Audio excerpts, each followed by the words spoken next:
That's it. They nearly zero it. That's the whole trick. That's why Northern Europe accelerated so fast, besides getting rid of the underclass, is that all these communities had to form where there was zero tolerance. You were a slave, a serf, a freeman, or a citizen. Right? And you earned that. And when you did, you got access to better law, more freedom and law. But they wanted you to show that you conformed. Oh, but we did that for 1,000 years. And look what happened. You get Germans. You know, I mean, it's a freaking Germans are a beautiful thing, especially pre-war. So, I mean, you get that kind of order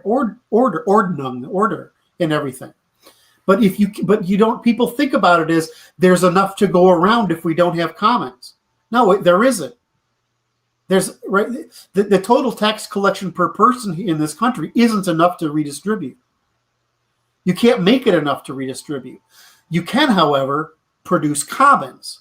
In other words, you can all own a fraction of a very beautiful thing you can share if you pay for it with behavioral adaptation, suppression of impulse, tolerance for your position in the hierarchy of which means the market value, your sexual, social, economic, and political market value. You have to tolerate where you are because that's evolution, and you have to sacrifice your behavior. And what do you get? You get beautiful commons out of it. If you don't sacrifice that behavior, nobody can afford to pay for commons you'll abuse. Nobody will do it. And what are you left with? You're left with what you can produce, which means you're either on subsistence where somebody is your enemy, you're in debt where everybody's your enemy, or you're in a market where you have no opportunity, where where life itself is your enemy. I'd like to make clear that you made the scale from slave to freeman and citizen, that we've delivered more people to debt slavery than we're slaves. It's horrible. So, and we can make the entire debt collection business go away in one day. Yes. Right? We can make it so nobody can try to play sales and discount games with you at retail. The only thing that will sell is quality. Yes. That's it. We can fix our economy by right to repair. What'll that mean? That'll force American products to be the highest quality in the world. Well, what'll happen if we have the highest quality in the world? We'll have exports. Right. So, I mean, we have these abilities to change these things if we want, but we have to tell people that their ability for self-expression is limited to joy. Does that make sense? Yeah, but it's nice though. No, it does. It's actually what everybody wants. The reason is they're being abused into being subjects. Yep. And they're taking the bait. Objects. They're taking the bait to be debt slaves, tax slaves, forced into little hovels, surviving on their own income, and hating the world and everyone around them because of this institution. So I'm like, I don't hate this is what the right hates when I say this. I don't hate the left. They're just fucked. Right? How do we solve the problem? So we get criticized for solving the problem, or I do, because I was like, the problem is the post-war invasion of Jewish thought into the West, Jewish elites, and they brought with them their tradition, which they think is good. It's not. It's failed for 2,000 years. The most persecuted people in history.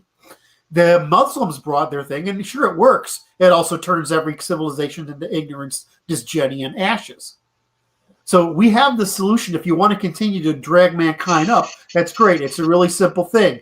You get commons in exchange for your behavior, and the highest price you pay is if you can't productively produce, then you can't reproduce. That's the cost. I think we can create the demand for the law through producing an intellectual commons in an adversarial fashion publicly. Yep.